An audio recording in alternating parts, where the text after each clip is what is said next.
Assalomu alaykum yurtdoshlar, assalomu alaykum obunachilar. Mana bugun Xiva Galatasaray gilamlarida aksiya qilyapmiz. Xalqimiz uchun manfaatli bo'ladi. Bu gilamimiz Samarqand saq gilamlari bo'ladi. Bu gilam 3'e 5'lik. Shu 3'e 5'lik gilamni 2 milyon 500 ming so'mga xarid qilsangiz, size 3'e 4'likdan 3 tane gilam padarka qilamiz. Mana bu birinchisini, ikkinchisi, uchinchisi.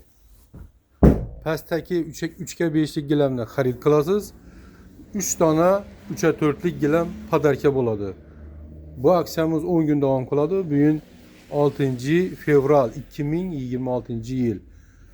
Telefon qilsangiz ham bo'ladi. 91 437 75 54. Kelaverasizlar. Xudo xolasa 10 gün davom qiladi. 2 milyon 500 ga pastdagini olasiz. 3'e 4'likdan 3 tane padarka bo'ladi.